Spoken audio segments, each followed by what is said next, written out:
물론 여긴 국민 라디오.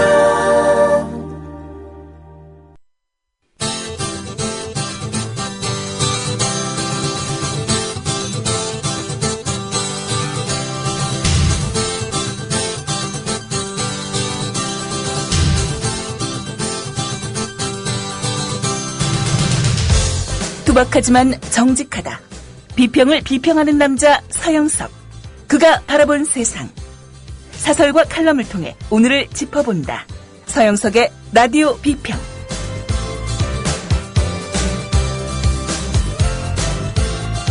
안녕하십니까, 서영석입니다. 어제 SNS에서는 대통령 시정연설을 하기 위해서 국회로 가는 박근혜 대통령의 풍경이 화제였다고 하기에는 너무나 슬픈 풍경이었습니다.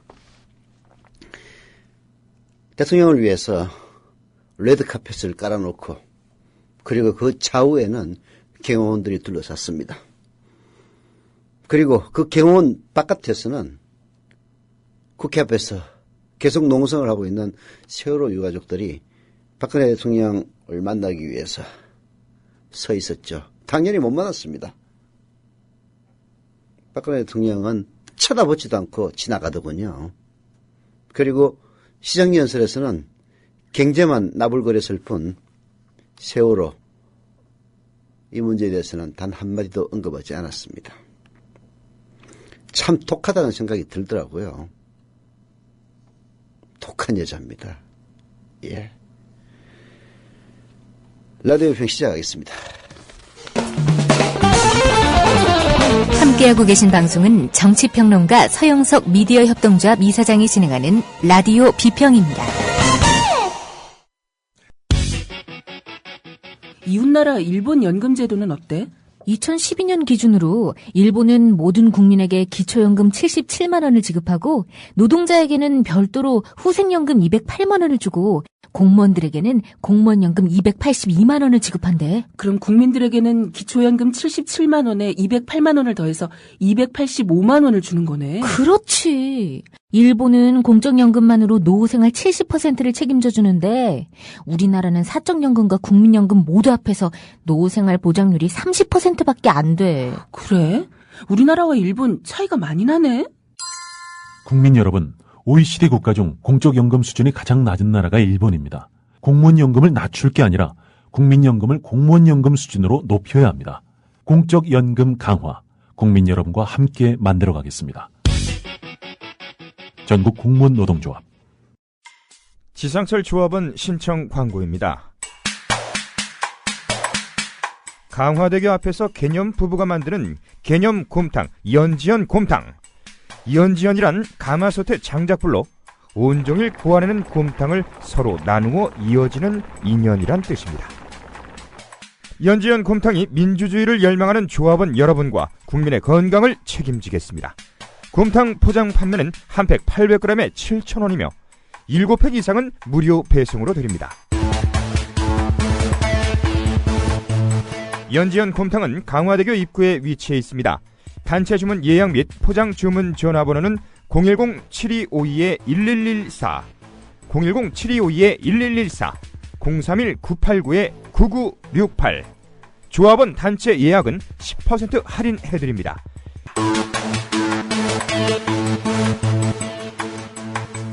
포장 판매 금액의 10%는 국민TV 후원금으로 쓰입니다.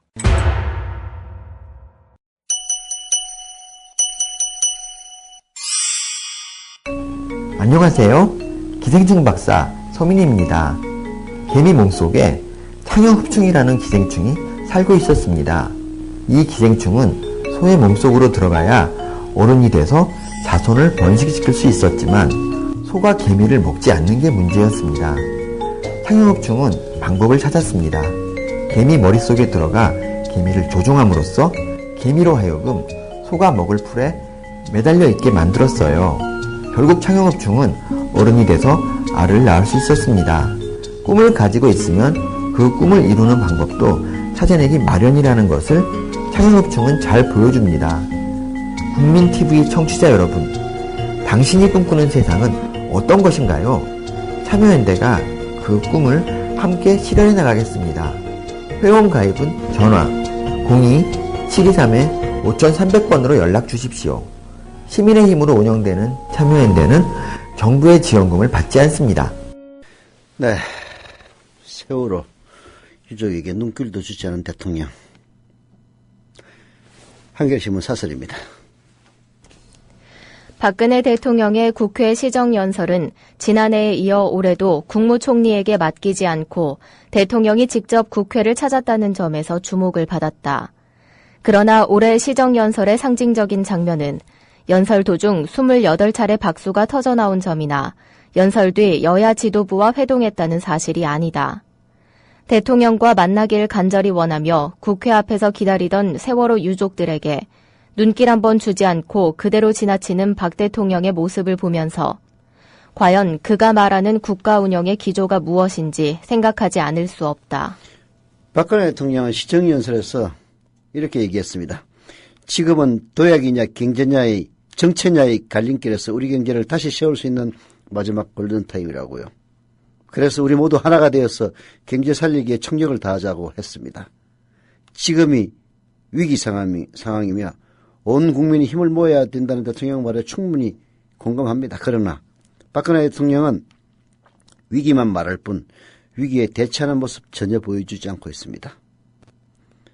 박근혜 대통령은 시정연설에서 세월호 문제를 언급하지 않았고 여야 지도부 회동에서도 오다가 혹시 세월호 유족들을 못 봤냐?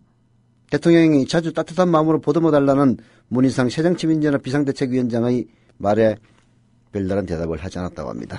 할 말이었겠죠. 외면하고 싶을 겁니다.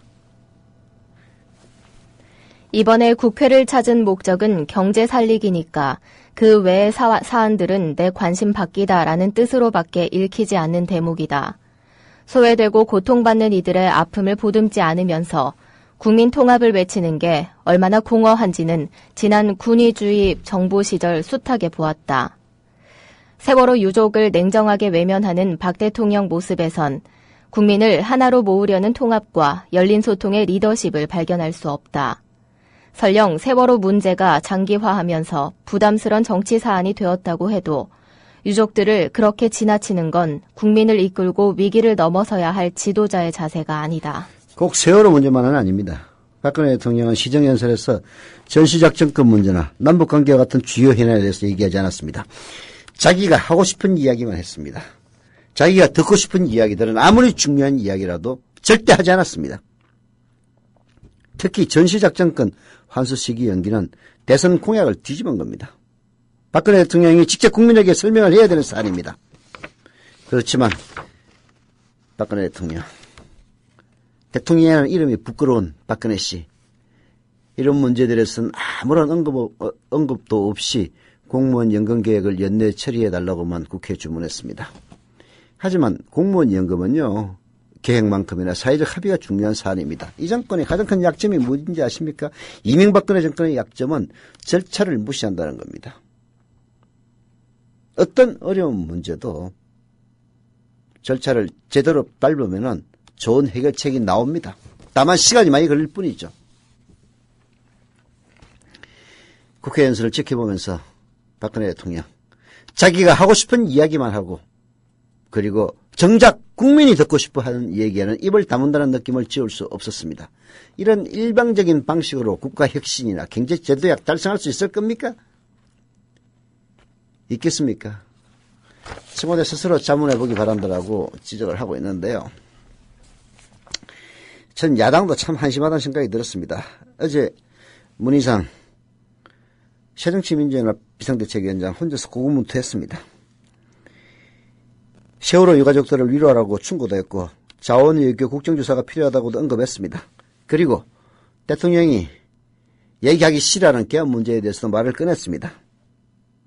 물론 박근혜 대통령 개무시했죠. 하지만 만약에 새정치민주연합이 통합진보당이나 정의당의 대표들과 함께 했었다면 훨씬 더 힘을 얻었을 겁니다. 조중동 보수신문의 공세에 겁을 먹고 야권 연대를 파괴한 책임은 새정치민주연합에 있는 겁니다. 과거 대통령, 국회에 오면요, 비교섭단체 대표들과도 자리를 함께 했습니다. 노무현 대통령도 그랬고요. 이명박 때도 심지어는 그랬습니다. 만약에 통합진보당과 정의당 대표가 있었다면 몇 가지 더 물었을 겁니다. 예를 들어서 이런 질문 말입니다. 4월 16일 7시간 동안 대통령은 뭘 하셨습니까? 라는 질문 말입니다. 방금 제가 한 얘기는요, 바로 어쩌냐 뉴스K 노정면 앵커의 클로징 멘트를 인용한 겁니다. 똑똑한 의료 소비자 되기 캠페인 윤훈기 치과의사입니다. 병원이 민간 자본을 도입해 영리 극대화를 추구하면 과잉 진료가 현재보다 반드시 더 심해집니다. 그렇지 않아도 과잉 진료는 현재 심각하게 사회 문제들을 유발하고 있습니다. 과잉 진료란 병원 이익을 위해 하지 않아도 될 검사와 치료를 환자에게 강제하는 비윤리적 행위입니다. 허위 과대 광고를 하는 병원들은 반드시 과잉 진료를 합니다. 과잉 진료는 평생 후유증에 시달리게 함으로써 존엄한 한 인간의 영혼과 육체를 서서히 파괴하고 소중한 가정경제를 파탄시켜서 결국 사회계층 간 증오심을 부추기는 진짜 사대악입니다.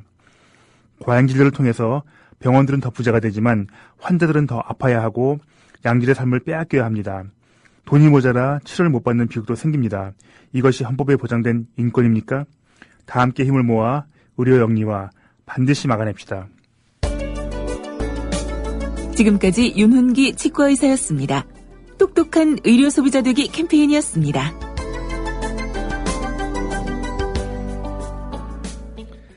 네, 요즘 미래입동조합 조합원으로 가입하시는 분들 정말 고맙습니다. 정치가 희망을 주지도 못하고 그렇다고 나라가 제대로 굴러가는 것도 아니고 뭔가 되는 일도 없고 세월호 유족들이 그렇게 단식을 하고 해도 저쪽에 있는 기득권들은 그야말로 묵묵부답이고 이런 상황에서 늘 대한 언론들은 고생 많이 합니다.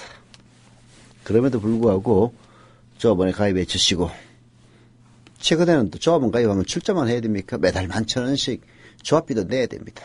그럼에도 불구하고 가입자들이 끊이지 않고 있다는 사실 저희들은 위안을 느낍니다.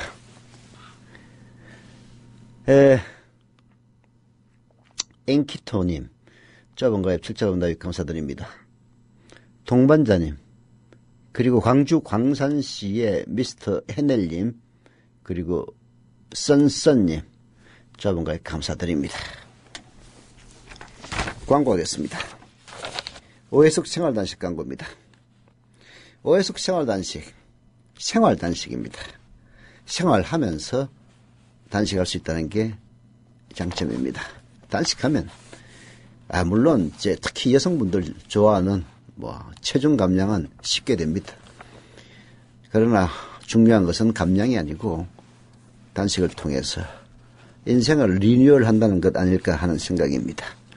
프로그램 잘 짜여져 있어서 부작용 없고요. 실천하면 바로 효과로 이어진다고 합니다. 문의 전화는 010-2013-8575, 2013-8-7-이고요. 네이버나 다음에 오해숙 생활단식으로 검색하시면 됩니다. 경제, 입만 열면 경제 얘기하는 우리의 박근혜 대통령. 대통령이라는 이름 부끄러운 박근혜 씨. 그러나 어제 시정연설에서 경제를 무려 59번이나 얘기했다고 하는데요. 자세히 들어보면 오히려 불안감만 부추겼습니다. 참 무능한 대통령이에요. 한겨레신문의 사설 불안감만 키운 경제 살리기 시정연설 들어보시죠. 박근혜 대통령이 어제 국회 시정연설에서 가장 많이 쓴 단어는 경제였다. 연설의 대부분을 내년 예산안 설명과 경제 관련 법안들의 국회 처리를 촉구하는 데 할애했다. 경제 살리기에 매진하겠다는 의지를 국민에게 밝힌 것으로 볼 수 있다. 그러나 시정연설을 꼼꼼히 살펴보면 우리 경제 상황이 나아질 것이라는 근거를 찾기 힘들다. 정부 경제정책의 기조와 방향이 국민에게 믿음을 주려면 먼저 지금까지 펼친 정책에 대한 냉정한 평가와 반성이 있어야만 합니다. 그런데 박근혜 대통령의 시정연설은 국가 혁신과 경제 활성화를 위해 혼신의 노력을 다해왔다는 그야말로 차와차찬밖에 없었습니다. 그래서 그 결과 우리 경제는 조금씩 앞으로 나아가고 있다는 대목에 이르려면 기가 막힙니다.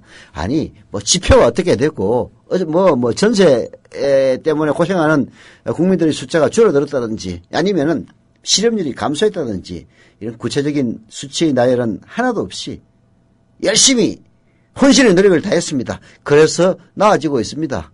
도대체 자기 자신만 이해할 수 있는 이따위를 대통령의 시정연설에 넣었다는 것 자체가 쪽팔립니다. 한마디로. 자화자찬. 남들이 칭찬해 주니까 이제 자기 자신이 아니면 칭찬받을 데가 없어서 그러는 겁니까? 그런 식으로 하다 보니까 시정연설 곳곳에 서로 모순되는, 서로 충돌되는 대목도 한두 군데가 아닙니다. 박 대통령은 지금 우리 경제는 여전히 위기라고 진단을 내렸다. 경제 주체들에게 경각심을 불러일으키려는 의도로 볼 수 있겠다.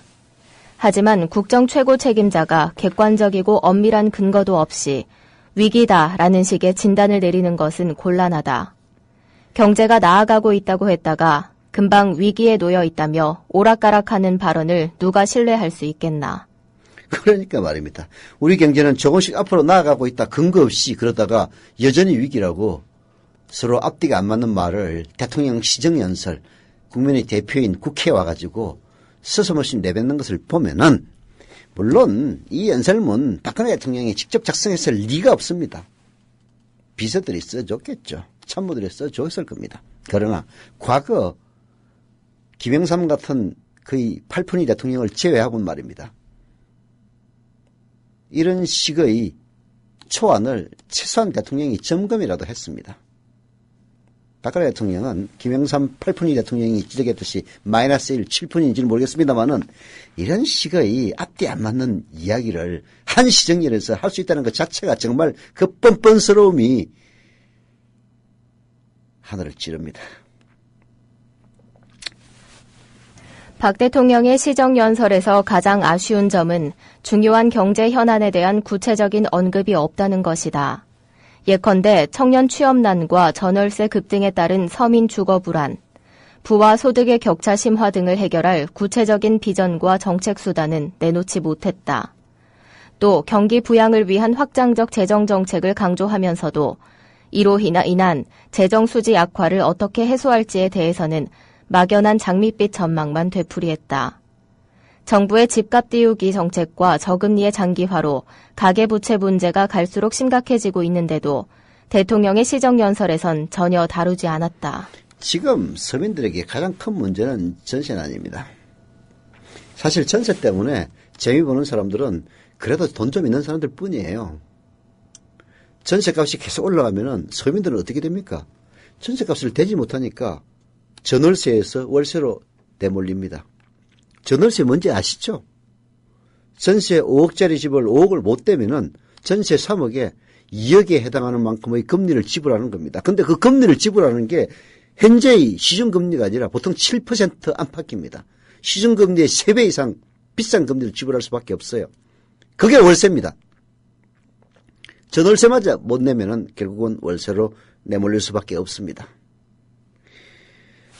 정부와 가계비전의 누적에 대해서는 새누리당의 경제통이라는 이양구 의원조차 정부의 경기부양책이 힘을 쓰지 못할 정도로 이미 임계치를 넘어섰다라고 경고하고 있는 그런 중대한 경제 해난입니다. 그런데 이에 대한 대통령의 인식과 처방은 도저히 엿볼 수가 없습니다.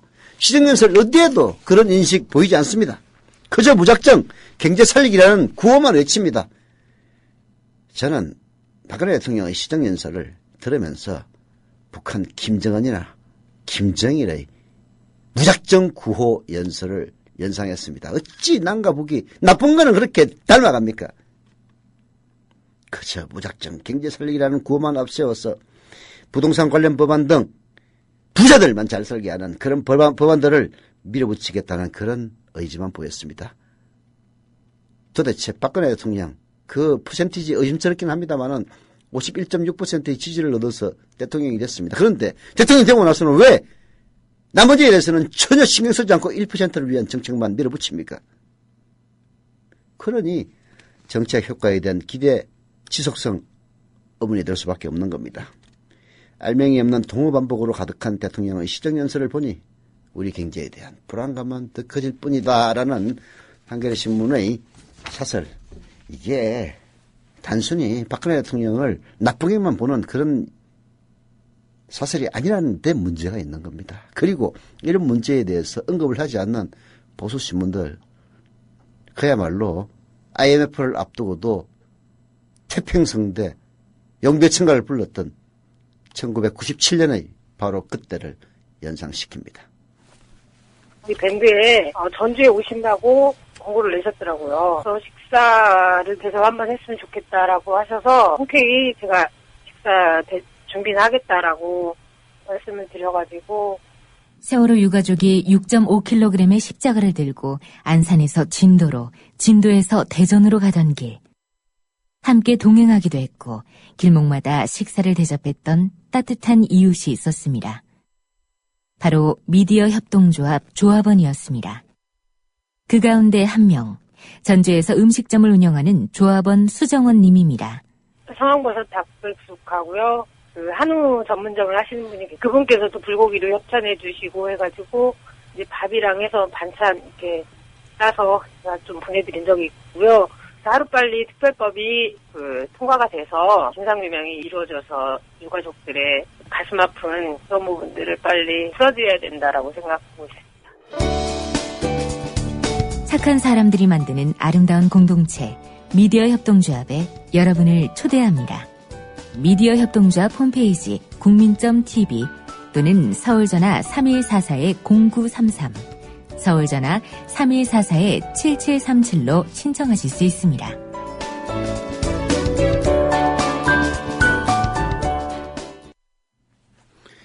네, 블레이드문님이 팟빵 게시판에 이런 글을 써주셨습니다. 레드카펫은 정말 충격적이었습니다. 그 빨간색을 보니 백성들이 피가 떠오르더군요. 시정연설이라. 시정잡배란 표현을 쓰는데 시정잡배도 이보다는 나을 겁니다. 라고요. 오케이 마리님 역시 골든타임이란 말을 감히 시정연설에서 하다니 정말 할 말이 없다라고 해주셨네요. 그리고 어제 또 SNS를 달고 온 한 장의 사진입니다. 새누리당 김무성 대표 차 보니까 삐까번쩍하네요. 예. 그 차 앞에 무릎 꿇고 있는 세월호 유가족 창현 아빠. 정말 이게 저는 단순히 세월호 유가족과 여당 대표의 관계가 아니라 국민의 군림하고 그리고 많은 국민의 지지를 받아서 대통령이나 국회의원이 됐으면서도 1%, 많아봤자 10%를 위해서 오로지 매진하는 이들의 그리고 국민들과의 관계를 상징하는 것 같아서 가슴이 아팠습니다. 한겨레신문 정석군 논설위원이 오만한 청와대 비겁한 대통령이라는 칼럼을 썼습니다. 대통령 비서들의 오만과 뻔뻔함이 도를 넘고 있다. 국민은 안중에도 없는 듯 오직 대통령 보위에만 매달린다. 대통령을 보좌하는 비서로서 그럴 수 있는 것 아니냐고 하기엔 정도가 너무 심하다. 예, 중국 한나라 때 십상시 10명의 황관이 나라를 말아먹었습니다. 지금 박근혜 정권에서는 지금 현재 외부에 있는 황관 말고 황관대장 말고 청와대에 있는 3명의 황관이 박근혜 정권을 말아먹는 게 아니냐라는 그런 얘기 나올 법합니다. 대통령 비서들의 일거수일투족이 관심이 대상이 되는 것은 그들의 발언과 행위가 대통령 의중을 담고 있는 것으로 비치기 때문입니다. 결국 왕조시대 그리고 그게 가까운 그리시대의 권력은 최고 집권자와 얼마나 가까우냐, 최고 집권자와 얼마나 자주 만날 수 있느냐, 얼마나 쉽게 만날 수 있느냐, 그것이 권력을 결정합니다. 국무총리 별거 아니에요. 대통령과 자주 만날 수도 없어. 오히려 문고리를 잡고 있는 비서들이 더 활개를 칩니다. 그래서 문고리 권력, 황관 내시, 라고 얘기를 하는 거죠. 한 발 더 나아가 그 비서들의 인식은 또 국정에 그대로 반영되는 것이 박근혜 정권의 메커니즘입니다. 그런 점에서 엊그제 열린 대통령 비서실에 대한 국정감사에서의 비서들 발언은 그냥 지나치게 너무 나갔다라는 것이 정석구 논설위원 실장이었는데 지금 편집인이 되셨네요. 정석구 편집인의 지적입니다. 그들의 발언 수위는 박근혜 대통령을 거의 신격화하고 있었습니다. 비서들이 자신만만한 표정으로 국정감사에 임하면서 했던 몇몇 발언을 보자 사실상 부통령으로 불리는 김기춘 비서실장은 이번 국감에서 박근혜 대통령은 아침에 일어나면 출근이고 주무시면 퇴근이라는 명언을 남겼다.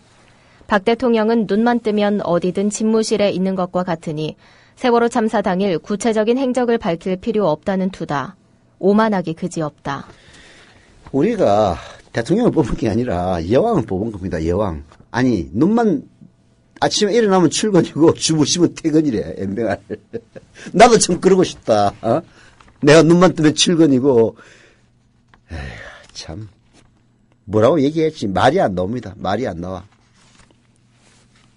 청와대 문고리 권력으로 알려진 이재만 총무비서관의 답변은 더 가관이다. 이 비서관은 대통령 개인 트레이너로 의심받는 제2부속실 3급 행정관의 나이를 묻는 질문에 국정 최고 책임자를 보좌하기 때문에 국가 기밀 사항을 다룰 수 있기 때문에 라며 나이 밝히기를 거부했다. 만천하에 공개돼 있는 윤 전추 행정관의 나이는 34살이다. 34살짜리 어디 호텔에서 트레이너라던 여자를 데리고 와서 대통령 건강 트레이너 시킨다고 상급에다 갖다 앉히는 그들이 발상이 놀라울 따름입니다. 이건 진짜 전제군주 시대가 아니면 있을 수가 없는 일이에요. 상급 행정관이면은 어디 조그만한 시군구에 가면요. 국장급 그리고 부구청장, 부시장급입니다. 아무리 청와대에 직급이 인플레돼 있어가지고 개나 소나 비서관이고 개나 소나 행정관이라고 하지만은 이건 해도 너무한 건 아닙니까? 그런데 그 나이 이미 다 34살 공개돼 있어요. 그 물어보니까 국가 기밀을 다루기 때문에 밝힐 수 없다고 얘기하는 이재만 비서관의 IQ가 도대체 얼마인지 궁금합니다. 이들의 발언은 박근혜 대통령의 위상이 민주공화국의 대통령이 아닌 전제군주시대의 여왕쯤으로 격상돼 있음을 보여준다. 이는 국민과 대통령의 관계를 역전시키는 것이다. 민주공화제 아래에서 대통령은 선거를 통해 국민으로부터 국정 운영 권한을 한시적으로 위임받은 상버슴이다. 따라서 대통령의 권한 행사는 헌법과 법률에 따라 제한적으로 이루어져야 하고 늘 국민 여론과 함께 가는 게 순리다. 대한민국에도 그런 대통령이 있었습니다. 노무현 대통령이죠. 그 노무현 대통령 상부슴 노릇을 마다치 않으니까 오히려 무시하고 그렇게 하더니 그래 아주 윗전을 모시는 국민들의 기분 어떻습니까? 기분 좋습니까? 대통령의 권한 행사는 헌법과 법률에 따라서 제한적으로 이루어져야만 합니다. 그렇지 않으면은 그야말로 과거 전제군주 시대의 그런 왕노릇을 하려고 들기 때문입니다. 법이라는 거는요. 힘없는 사람들을 규제하기 위해서 만들어 놓은 게 아닙니다. 힘있고 언제든지 범법을 저지를 수 있어서 그 범법이 국가에 큰 영향을 미칠 수 있는 그런 힘있는 자들을 규제하기 위해서 만든 게 법입니다. 알겠습니까? 그 법을 만들어 놓은 법을 하라고 만들어 놓은 게 아니란 말입니다. 하지만 제왕적 대통령이 되는 순간 이런 제약은 대통령과는 아무런 관계없는 사문화된 헌법 조항으로 전락한다. 대통령은 일방적 지시를 내리고 비서나 장관은 제왕의 명령을 받들어 밀어붙이기 바쁘다. 이미 그런 현상은 곳곳에서 나타나고 있다. 전시작전 통제권 환수 연기나 공무원 연금법 연내 개정 강행 등이 그것이다. 박근혜 대통령은 자신의 아버지 박정희의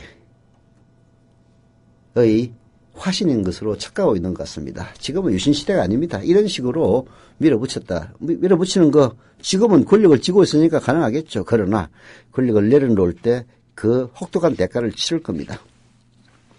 주요 국정과제들이 폭넓은 국민 여론 수렴 없이 대통령이나 소수 측근들의 판단에 따라 결정되면 그 결과는 국가장 내에 치명적입니다. 특히 대통령의 무지나 잘못된 소신에 의해서 일방적으로 정책이 결정될 경우 국정 운영이 위태로워질 수가 있습니다. 제왕적 대통령 아래에서는 이것을 제재할 수 있는 메커니즘이 작동하지 않습니다. 그래서 더 위험한 겁니다. 이미 박근혜 대통령은 그 길로 들어서고 있습니다. 과도한 비밀주의도 문제다. 경호상 문제 등으로 대통령의 모든 일정을 투명하게 밝히는 게 쉽지 않을 수 있다. 하지만 이를 빌미로 청와대 행정관의 나이까지 감출 정도가 된다면 지나치다. 이런 비밀주의가 청와대에 국한되리란 보장도 없다. 보안을 강조하는 군대는 물론 정부 부처나 각 공공기관에서도 이런저런 핑계를 대며 정보 공개를 기피할 게 뻔하다. 이런 불투명성은 필연적으로 부패로 이어진다는 게 역사적 교훈이다. 우리 사회의 부패 지수가 여전히 고공행진을 계속하는 것도 이와 무관치 않아 보인다. 모든 불투명성은 바로 윗자리에 앉아있는 인간들이 자기 마음대로 부패를 저지르기 위해서 자기 자신을 위장하기 위한 수단입니다. 투명함이야말로 그야말로 위에 앉아있는 것이 아니라 그냥 앞서 나가면서 앞서 나가는 자, 리드하는 자라는 그 본령을 깨닫도록 강제하는 요소가 바로 투명성입니다. 다 밝히는 거죠. 그런데 이명박 정권 들어서부터는 불투명해지기 시작했습니다. 노무현 대통령이 만들어 놓았던 그 투명성, 완전히 개판 5분 전으로 만든 게 이명박이고 그 개판 5분 전으로 만든 불투명의 이득을 누리고 있는 게 박근혜입니다. 잘 놀아나십시오. 그 결과는 스스로 져야 될 겁니다. 따지고 보면 비서들을 탓할 일도 아니죠. 비서들이 민의를 대표하는 국회의원 앞에서조차 이처럼 뻔뻔하게 큰 소리를 치는 게 결국은 바로 자기의 주인 개가 왈왈 찢어대는 것은 주인을 믿기 때문 아니겠습니까? 바로 대통령이라는 주인, 그 대통령이 뒤를 봐준다는데 국민이고 국회의원이고 자기들 눈에 들어오겠습니까? 그러면서도 박근혜 대통령은 자신의 손에는 꾸정물 한 방울 묻히려 들지 않고 있습니다. 비서들의 결사옹위를 받으며 생색나는 일에만 얼굴을 내밉니다. 생색을 못 낼 것 같으면은 경호원들 동원해가지고 레드카펫 깔고 그 카펫에 사뿐히 절여밟는 박근혜 대통령 주변으로 절대 세월호 유족들이 들어오지 못하게 막습니다. 어제 국회 시정연설에서도 전작권 한수 연기나 세월호 특별법 등 골치 아픈 해난에 대해서는 한마디 언급도 없이 공하기 이럴 데 없는, 그렇다고 말이라도 제대로 했으면 말이나 않지, 앞뒤 맞지도 않는 그런 경제 살리기만 역설했습니다. 악역은 비서들에게 맡기고 자신은 뒤에 숨는 행보 계속하고 있습니다. 국정 전반을 책임지는 대통령이라고 하기는 너무나 비겁하고 너무나 무능합니다. 치가 떨리도록 무능합니다. 예. 미디어 협동조합 국민TV 뉴스K 앵커 노종면입니다.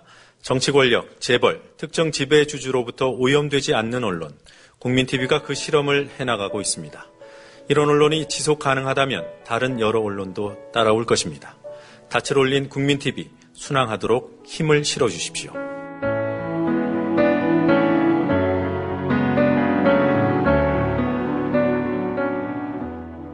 월 11,000원의 조합비 납입.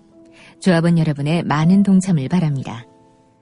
자동납부는 미디어 협동조합 홈페이지 국민.tv 또는 서울전화 3144-0933, 서울전화 3144-7737로 신청하실 수 있습니다.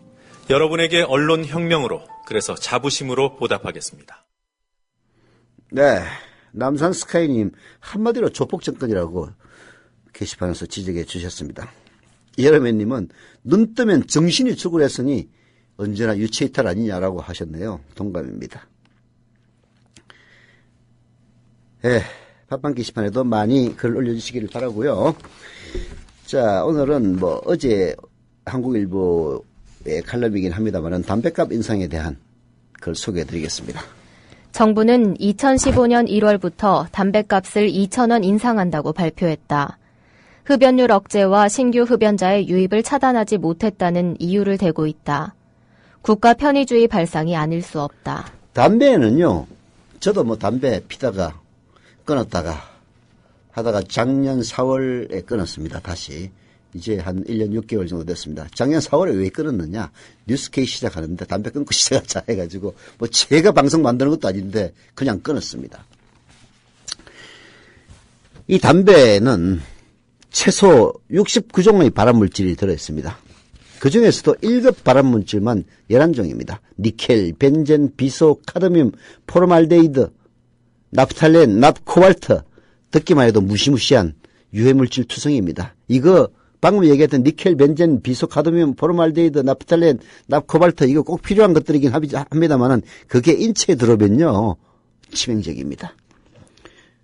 게다가 니코틴의 중독성은 익히 알려져 있습니다. 헤로인이나 코카인 같은 마약 중독 못지않다는 지적입니다.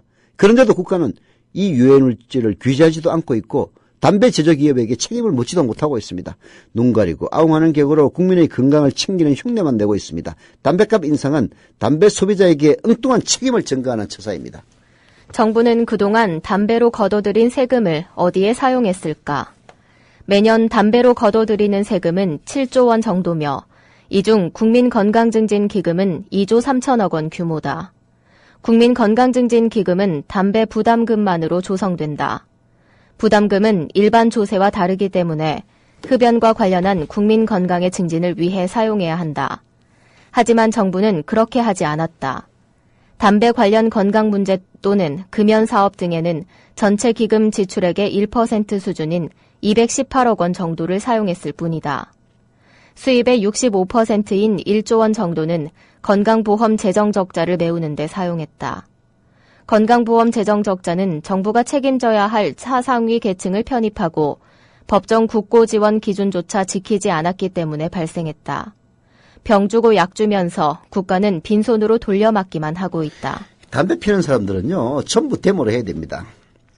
담배 피우는 사람들이 한 푼 두 푼 내는 세금이 연간 7조 원이 됩니다. 근데 그 7조 원은 담배를 피우는 사람들의 건강 증진을 위해서 혹은 담배 피우는 사람들이 담배를 제대로 끊을 수 있도록 해줘야 됩니다. 근데 실제 쓰이는 돈은 218억 원밖에 안 됩니다. 그리고 정부 자기가 잘못해가지고 늘어난 건강보험 재정 적자 메우는데 담배 피우는 사람들이 낸 세금을 쓰고 있는 격입니다. 담배로 유발되는 건강보험 진료비가 1조 5천억 정도입니다. 따라서 오히려 그 차액을 보존해줘야 된다는 주장이 제기도 합니다. 건강보험공단의 연구보고서에 따르면요. 비만과 음주로 인한 건강보험 진료비 지출 규모는 각각 2조 7천억, 2조 5천억 수준입니다. 담배로 인한 진료비 지출 규모의 약 1.7배입니다. 그러나 정크푸드나 주류에는 추가적 세금 부과되지 않습니다.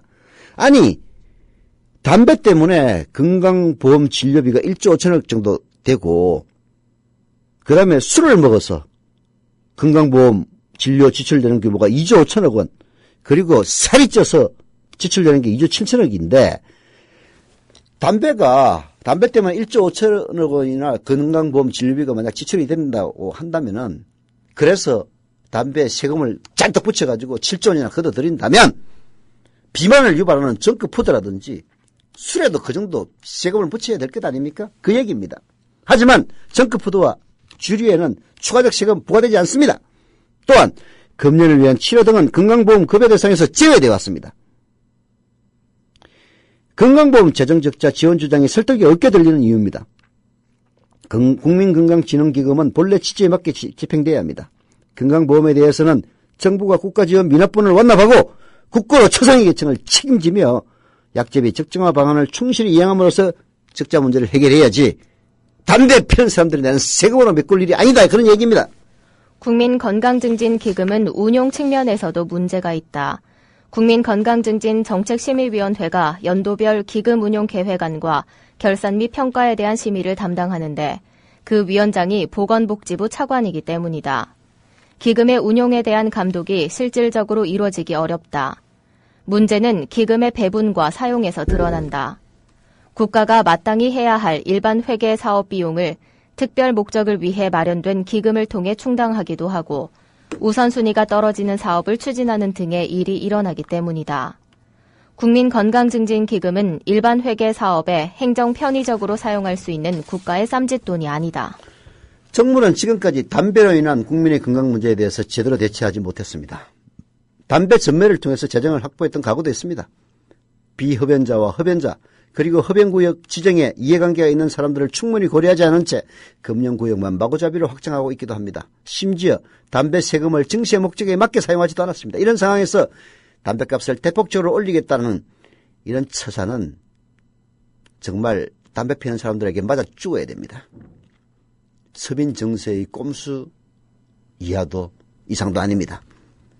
정부는 건강에 해로운 담배로부터 국민의 건강을 보호할 수 있는 근본적인 대책을 먼저 수립해야 됩니다. 그 다음에 담배 세금을 합리적으로 정말로 담배 피는 사람들 위해서 그들이 담배를 끊을 수 있도록 그리고 그로 인해서 생기는 건강보험 적자를 메꾼다든지 이런 식으로 사용할 수 있는 방안을 제시를 해야 됩니다. 세월호 사건을 통해서 국가의 무능력이 드러난 시점에서 이런 식의 국가의 무책임까지 더해진다면 사람들은 차라리 국가 없는 사회에서 희망을 찾을지도 모릅니다. 이거 정말 명심해야 될 제목입니다. 서울 노원구 중계1동의 국민일용직님 조합과에 감사드립니다. 라디오 비평 마치겠습니다.